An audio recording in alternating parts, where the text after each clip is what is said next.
Hi everyone. How's it going? I'm starting to feel the pressure building in the vessel, for better or worse or other. But it's nice to be in a real temple space, lunatic-y as it is. And it's pretty lunatic-y, but I like it. It has a very brocade kind of quality about it. It just keeps blossoming and sounding and smelling and flowering. And I don't know, the people here seem happy to be here. Just kind of happy to serve us food and happy to, there's something very infectious about it. And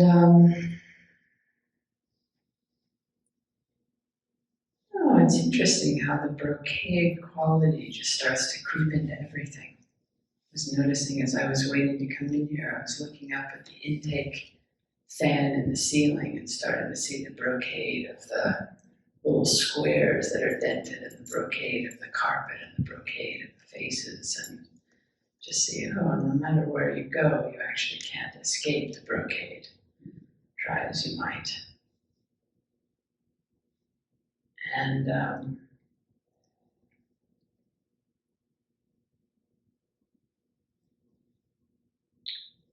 there's also a brocade in what people start to bring into the interview room every day. You see, oh, we're not so separate. Whatever's rolling through the Zendo just starts to be the thing that's us, that's happening. And today we're definitely starting to hit those territories of what have we gotten ourselves into. I was telling someone I don't think I've ever come to a retreat ever that I haven't at some point thought, what have I gotten myself into? This is all wrong. So I thought I'd talk about that tonight. And I was really touched by the line in the Marie Howe poem that Jan sent today about you have to lose things, you have to let things go. And that seems to be the first part of this koan we're working with. And it's always the thing you don't want to let go. Sure, I can lose everything, but. And, or, I'm not ready, or whatever it is. And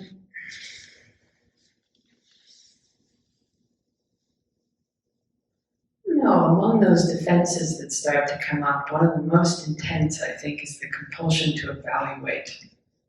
So many people were talking today about the idea of, am I doing it right? Am I doing it wrong? Am I sitting in the right way? Am I breathing in the right way? Am I existing in the right way? And just the intense pressure that starts to build in the psyche about needing to know, am I doing it right or not? And usually you can find someone that you decide can tell you that. And then you have some issue with that, right? They don't get it, or they do, and you just need to convince them, or you just want to keep their favor, or whatever it is.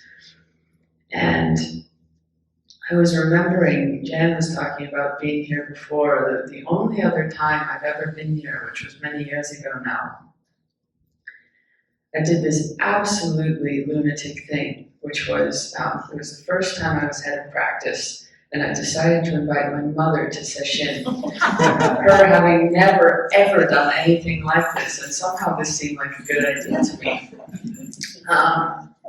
I think at the time I was just feeling like, this is great for everyone. If she just would see this is such an amazing thing, surely she'll want to, participate, surely she'll. And so I pretty much created the most imaginable psychic pressure I could manage in the first couple days especially, because the thing I noticed I really kept wanting to do was assure John that it was going well. it feels good, it's going well. And I had no idea how I was deciding how and why it was going well, but I just really wanted to make sure it was going well. And it was very evident that my poor mother did not understand any of what was, I mean, she just kept saying, let me guess, more sitting. Yes, more sitting. And kept, as soon as we'd be done, she'd really want to talk, and she'd really, and I just kept feeling myself tearing in two, because some part of me desperately, wanted to do a good job, wanted to do my job, and was also figuring out what is it to be head of practice? Like, what am I even doing? And some part of me was trying to somehow be a good daughter and be faithful and, not have her be disappointed or feel left out. And, the thing that, of course, crashed eventually was me. But thankfully, she was only staying 3 days, or 2.5. And I think we were both very relieved when it was time for her to go home. And I don't know, it was probably that night or the next day or something. I just remember going into Dokusan and just absolutely sobbing my guts out. Mostly because I just needed a break from that pressure. It was so self-imposed. Like, no one was, this person had the idea of what all these things would be good, right, going well. And how do you even decide in session if it's going well? Are people screaming? Are they crying? Are they awakening? Are they, how would we know if that's the right thing to be happening or not? We somehow just have to feel it and tune to it as we can. And, but I also realize one of the things I think I was doing, and this is inevitably a thing that happens, whether it's in your inner world or your outer world, is that you can't go and stay at the same time. Meaning, you can't stay who you've always been and be the person that you've always been with the people that you know and go on a deep transformational journey.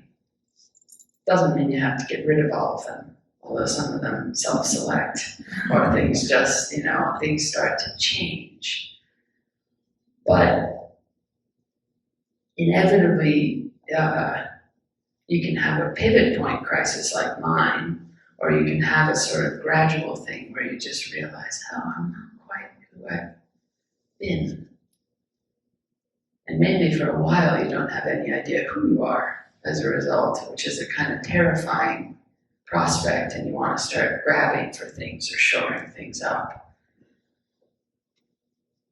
But if you're lucky and you can bear it, there's this long period where things just start falling away. You have to let them go if you're going to discover anything new. The brocade and the mountain torrent running deep as indigo. And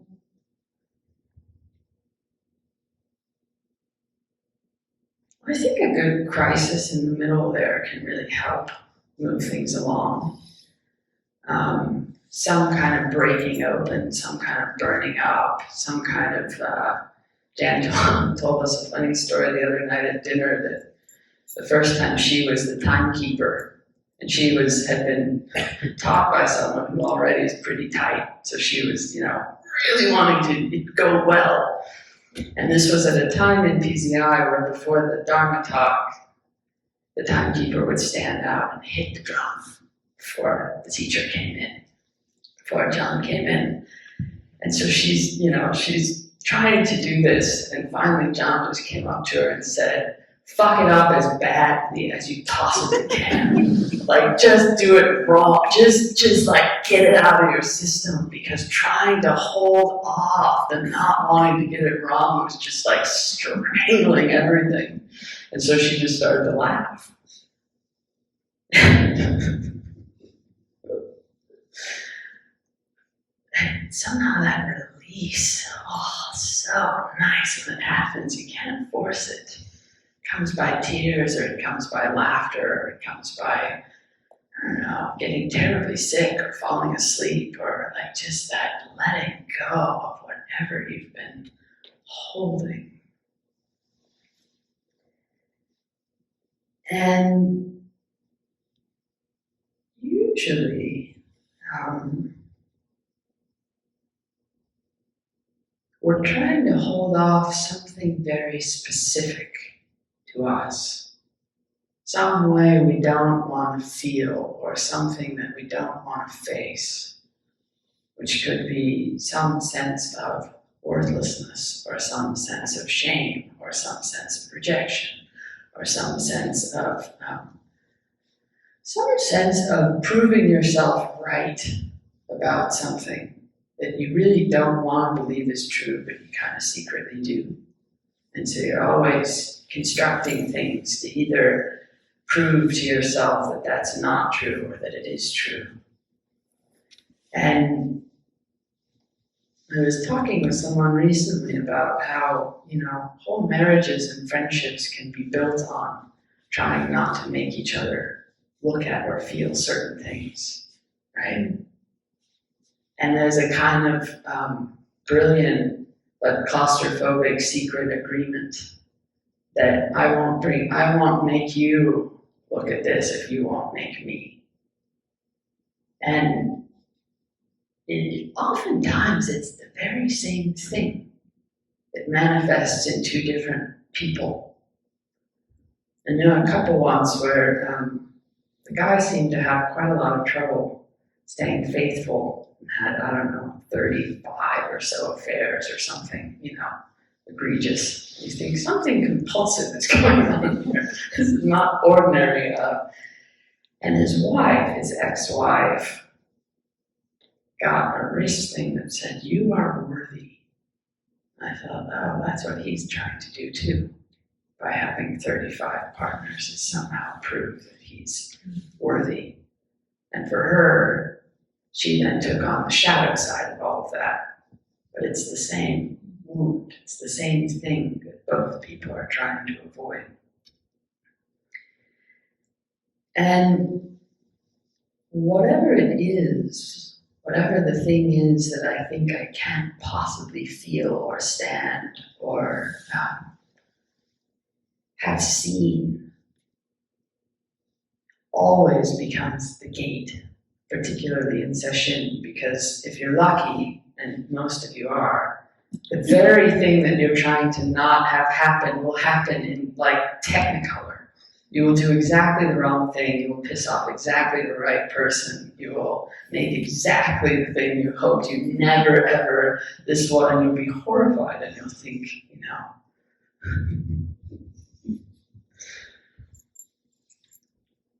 But that becomes your very own gate toward freedom. Nobody else can go through it for you. And you can't really force your way through, you can just go through. It will open for you when you're ready, if you're willing. And one of the interesting things about sesshin is that you can't really hide it. Whatever your thing is, you think you can, but trust me, you can't. Especially from yourself, which is the worst part. And there's a new, on Broadway, there's a new rendition of Dorian Gray.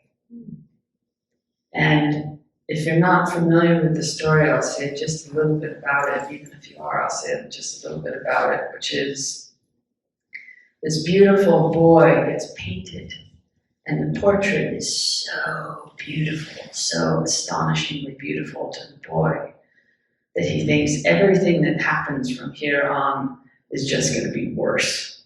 I'm only going to get uglier and older from here. And so he makes a deal with the devil unknowingly to sort of preserve himself. And the portrait gets hidden in the attic. And the portrait starts to accumulate all the things that he does not want to face in his own life. It takes on his cruelty. it takes on his ugliness.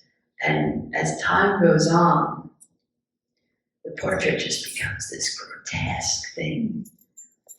And there's a very interesting thing that happens, which is eventually he takes the painter back to see it, because he's been keeping the portrait completely. He goes and looks at it and is sort of fascinated by it and feels kind of empowered by the fact that he can keep himself looking so pristine and that the portrait shows all the things that he doesn't want to see. But there's a loneliness in that. He so wants to show someone, and so he shows the maker of the portrait, who's so horrified that then he has to kill him. And this sounds gruesome, but we kind of do this too. You want to show something to someone because it's such a burden to have it. And how it's lonely to have the shame of the dark spaces inside of us. But at the same time, usually you project onto whoever you show it to all of their disapproval and condemnation and horror, and then you have to kill them, which is usually, not be friends with them anymore, or think they think terrible things about you, or some way of having them hold all of that for you, which gets pretty lonely too. And that idea of, I've just been thinking a lot about that idea of having a secret face or a secret self that we somehow know about, but it's so hard to show. And one of the ways I've been thinking about it is how whatever happens,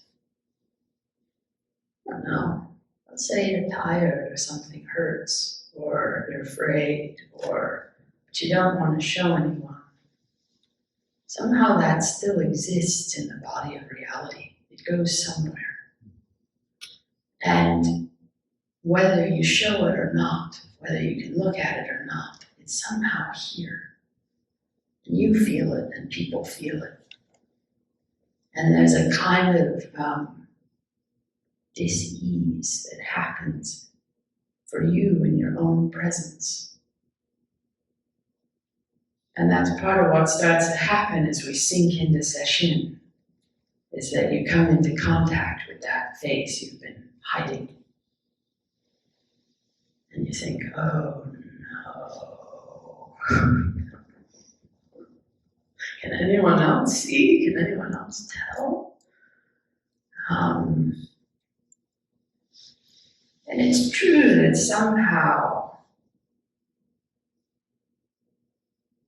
getting to have that in here, whether anybody else looks at you, whether you show anybody else directly, that something about having that material exist and being able to stay in the room when you think everybody knows and everybody can see, and they kind of can, but probably not to the extent that you think they do. And letting it soften, letting it break open, letting it move, allows you to then enjoy being here with other people without reservations. Enjoy being with yourself without reservations. That's kind of nice. But it's hard won. I'm not going to lie. And so there's a koan kind of gets at this. I want to share with you. Zhaozhou, this is case 96 in our canonical Blue Cliff record. Zhaozhou expressed 3 turning words to his community. A gold Buddha does not pass through a furnace. A wood Buddha does not pass through fire. A mud Buddha does not pass through water. And in the end, he said, the real Buddha sits within. But the person writing this commentary, Joan, said, this phrase is exceedingly indulgent. What he means by that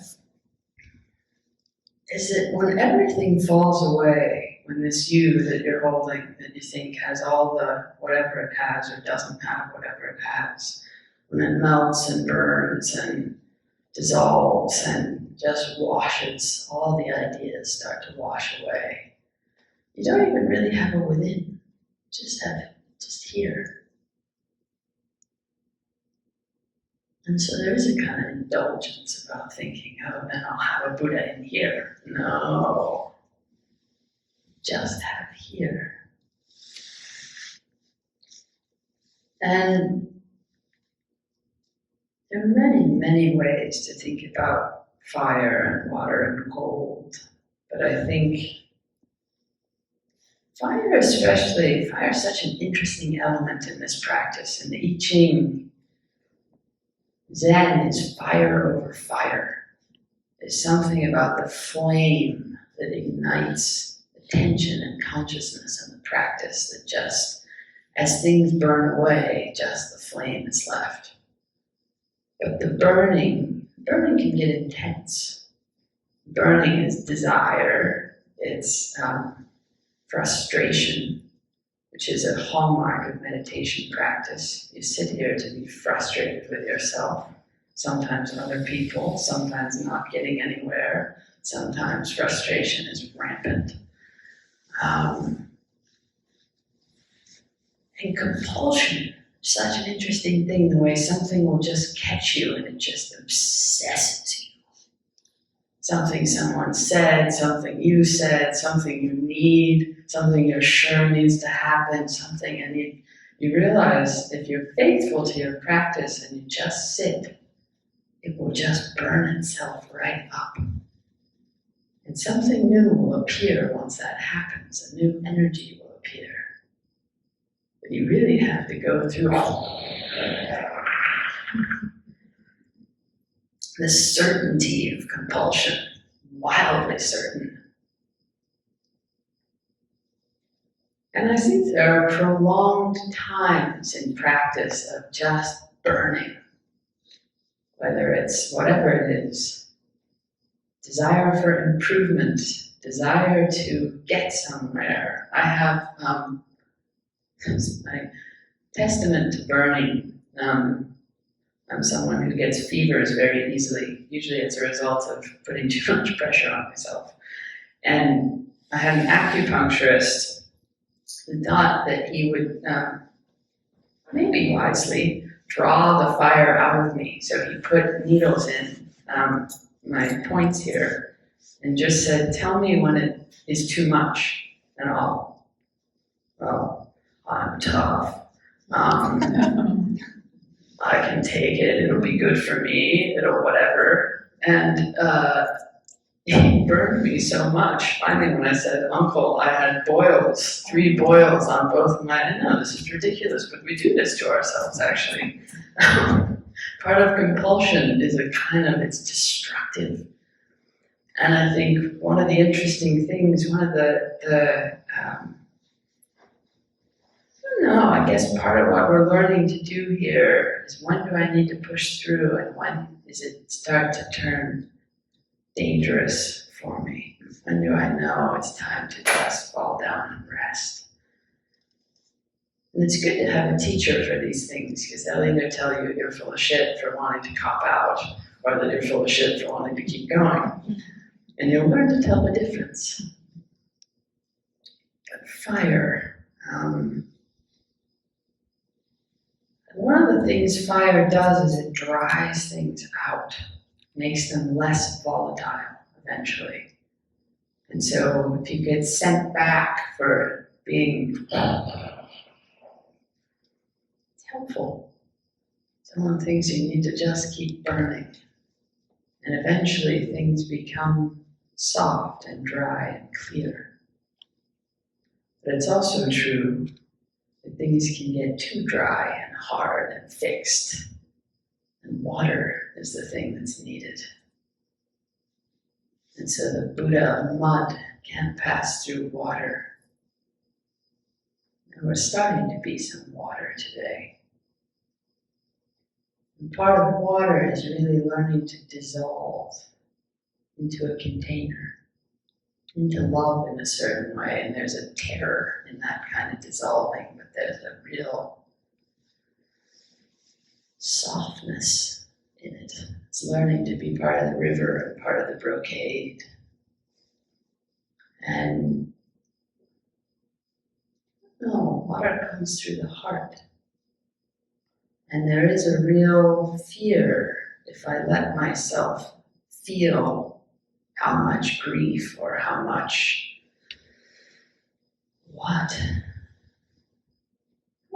terror, how much something. If I really let myself feel it, I won't survive. And the koan, in a way, says you won't. The you that thinks you will, absolutely will not. But something will. Something will emerge refreshed and renewed and with fewer ideas about what can and can't be endured. And gold. I guess one way I was thinking about gold is what we treasure so dearly about ourselves that we don't want to lose. I've got this one thing going for me. No, I'm competent, or I'm funny, or I'm, we have someone who sits with us who pretty much thinks anyone who's not funny is useless. Or at least is inclined to divide the world into funny and unfunny people. And she's very funny, it's true, but she's very suspicious of anyone who's not funny. And in a way, she's afraid of the part of her that wants to take things seriously, or that wants to give things weight or gravity. So humor is the thing that has to go, at least for a while. Being nice has to go.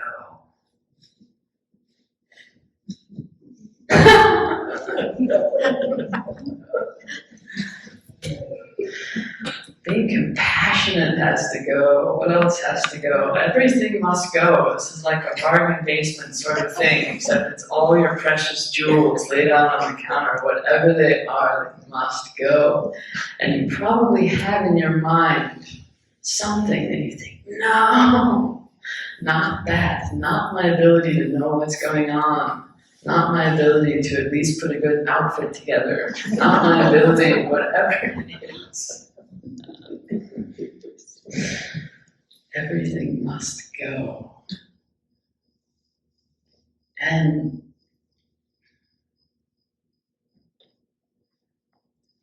somehow, the things that are just inherently part of your place in the brocade, they'll return. They're not really gone. They're not going anywhere. But the attachment to them. Deshan was actually Dalong's teacher. Deshan, who wrangled with the tea lady and found his moment of freedom by letting go his cart of books and commentaries and stepping into the dark. Deshan said to his assembly, "If you have no affairs of the self, then you have no delusive craving, no compulsion. So if you have a compulsion, the self is implicated. That which is obtained through delusive craving is not obtained." One of the ways I was thinking about this is like, it's almost like if you can cajole someone into complimenting you or to giving you what you want, but you kind of know you cajoled them, so you know, and who it doesn't, you don't really have anything. Because you just know that you got something from them, which is empty, feels terrible actually. If you have no affairs in your mind, nor mind in your affairs, then you are unoccupied, yet animated, empty, and wondrous. But if you allow yourself to stray from this upright state, all words will deceive you. Why is this? All words will deceive you.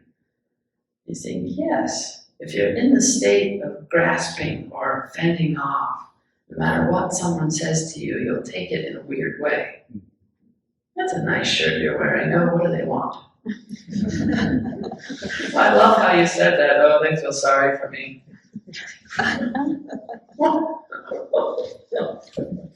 You will be in a delusive state. You have a self at stake. When bound by the slightest thought, you have entered the hell realms. A single glimpse of your impulsive life, and you'll be bound tightly for 10,000 kalpas. Deshan is not an optimist. The words sacred and ordinary are just empty talk. Superior and inferior appearances are just hallucinations. If you're constantly striving for these things, will you not become exhausted? If you become belabored in this manner, it will be a disaster. The result cannot be good. Like I said, he's a little dramatic. But it does get kind of exhausting. And so it's kind of nice to let that burning and dissolving and melting and whatever it is just start to happen. And the nice thing is about a retreat like this, all you have to do is stay in your chair and it will happen by itself. If you can stay, if you can keep this and just keep the fire lit in whatever way you can, so much is working for you. This whole thing is working for you. Everyone you've ever met, anything you've ever encountered, is working for you, it's working on you. Sleep is working for you. Dreams are working for you. You just have to stay and melt.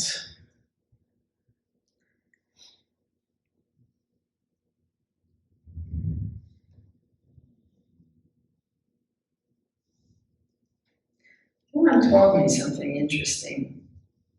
I share this with you because it's been staying with me. It's sort of about the elements. She was with a man who was dying, who was, over 100 years old, so it wasn't tragic, but it was still kind of tender. And she said I could watch the elements leave him one by one. At first he started to lose weight, and then he started to lose water. And then he started to lose air, and then he started to lose fire. And we're forever in this practice, in this question of what is the self anyway? Where does it originate? Does it originate? And that image has just been staying with me because you just think, where and who did it go? And somehow, whatever is in you now, whatever composition of fire and water and air and earth, that's the self you have now. That's your place in the brocade. And it's not really better or worse than any other place. It's got earth, or it's got flow, or it's got air, or it's got burning. And by tomorrow, it may be something different.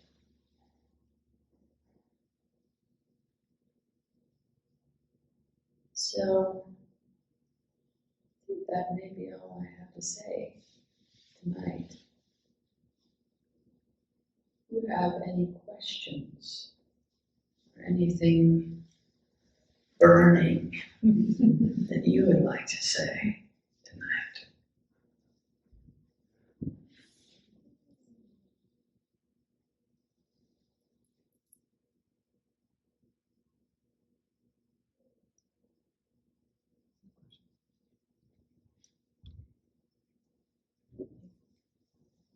Hello, test. Yeah. My fear is if I sit with a burning that there will be no end to it, that I will get stuck. Only one way to find out.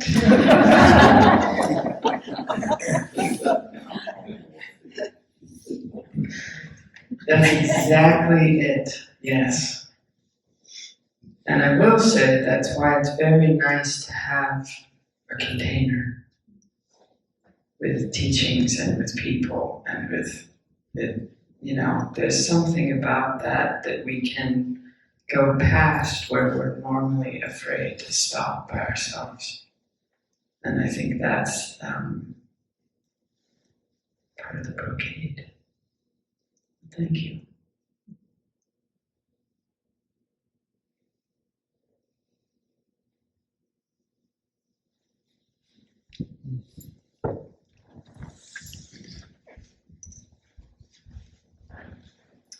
Actually, what you shared reminded me of my experiences kind of thing, and the way I guess I kind of described it won't stop is, for me at least, more the I'll lose control and have no idea where the end is. And in some ways, I don't know, images like you've gone skiing on a slope that is well over your skill level kind of thing, or I don't know, if you want to go on a water slide or something, or maybe a roller coaster, there's a point where when the ride starts, I have no control over how it's going to go, how long it's going to go, and I have actually no idea where the end point is. So to me, I guess a lot of fears of stepping into it is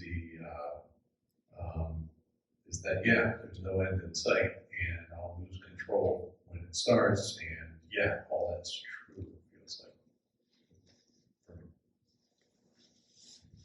Yeah, I think it's interesting. It's a similar thing where, like, you'll notice here that happens, and then the bell rings, and it's time to walk. And then you might keep going, and then the bell rings, and it's time to sit, and then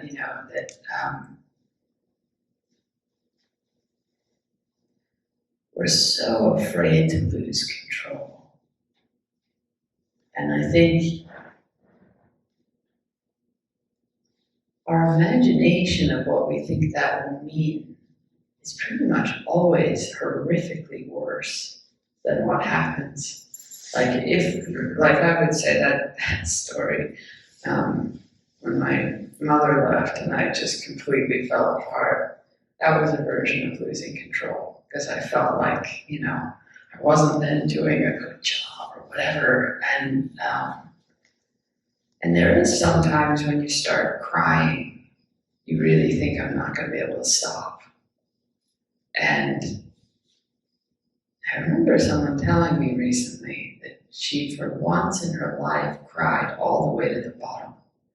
And she had always thought there was not going to be a bottom, and that she'd just be lost in, enveloped, lost in space. And something changed in her by feeling, oh, I've come to the end of it, whatever I'm afraid of. And then something different could happen, because she wasn't spending so much time not doing that or trying to hold everything back. But yeah. Thanks, Christopher.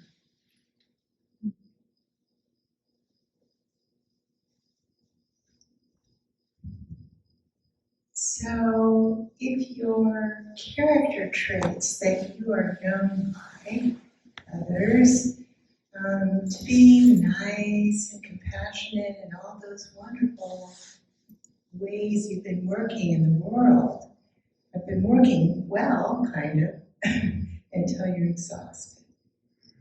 So, my question is, if you're going through transformation, how do you face this new self, or not new self, but revealed parts of myself that now have the same audience? And how is it that you transform back into that group? It's like discovering something new about yourself, but you're afraid of how to do that with those that know you otherwise, maybe. It's a little bit. Yeah, it's a beautiful question.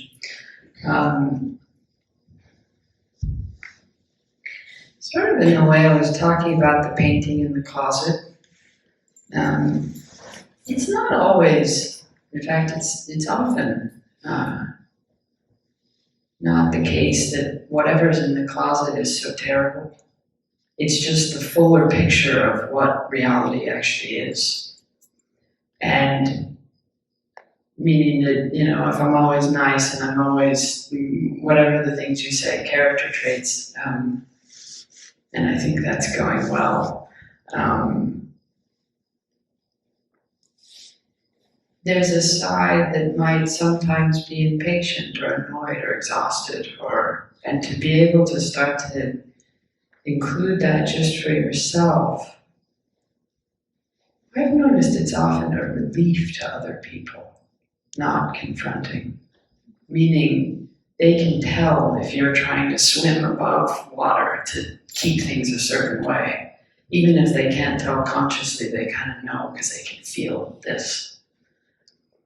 And it can be messy and strange and a little disorienting to start including more of reality. But it gives you more ground to stand on actually in the end. Because you're not trying to preserve a self, you're just being with whatever's actually here. But I think the part in the middle you're talking about is a real thing that I no longer have evidence for whether I'm a nice person or not a nice person or whatever I think I am or I'm not. And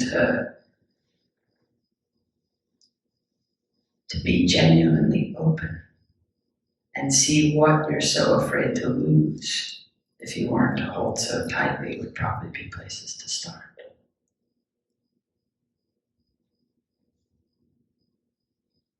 Thanks, Elizabeth.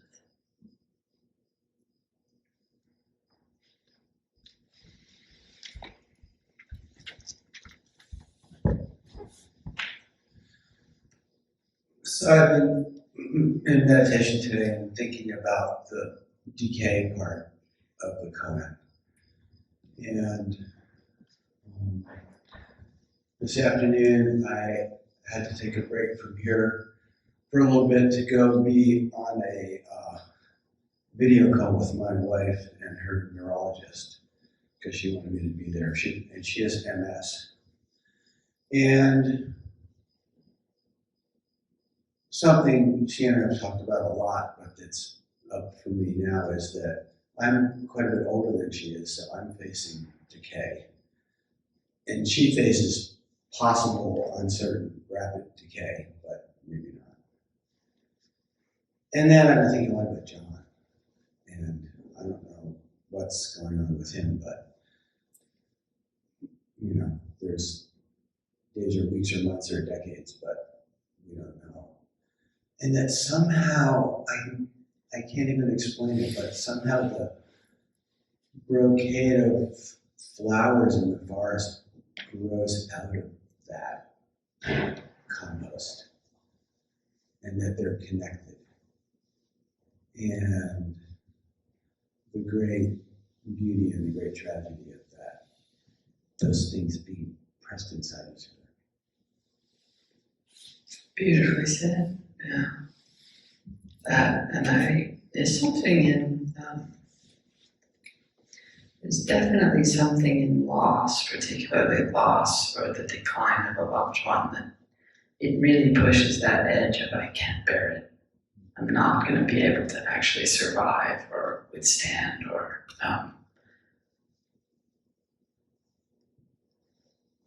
and you won't, in a sense. But something will, someone will. Thanks, Louis.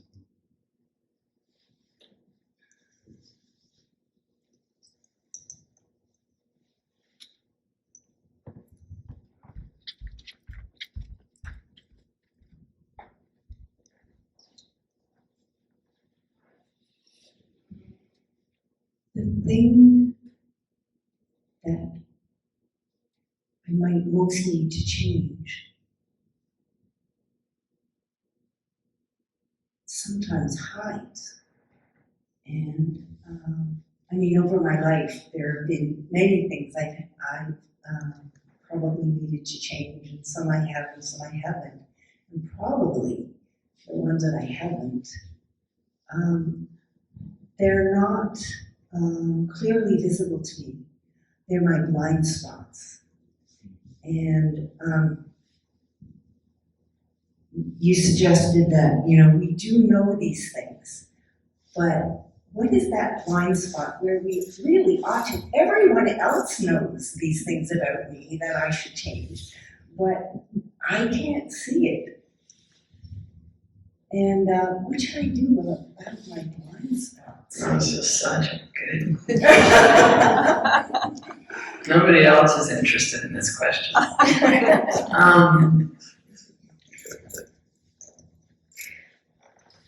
What I have noticed is that if we are genuinely open to knowing, people will tell us. It's that secret agreement thing I was mentioning, that somehow, because we don't want to know, we're always kind of And afraid to ask. very afraid to ask. And people are actually genuinely afraid to tell us a lot of times. If you ask them sincerely, please, you know. But I've noticed when that opening is sincere and when the timing is right for that opening to be sincere, people will tell you, or you'll know who to ask, and you'll be brave enough and you'll be sincere enough in the asking that they'll feel they can tell you. Yeah. And it's one of the brave, generous things I think we can actually do together, is be honest with each other if someone asks, and not say, no, you're great. Say, yeah, I noticed that. Yeah. I have trouble doing that too. Telling people. Yes. Yeah, it's hard because you watch their eyes and their eyes are secretly saying, don't let it be true. Don't. But they already kind of know. Yeah, we know. I'm conflict averse, so, you know, it's, telling somebody something honestly, if I sense that it won't be conflicting for them, even though they've asked, or even though it would really help them, I have a lot of trouble doing that. That Buddha has to go too. Yes.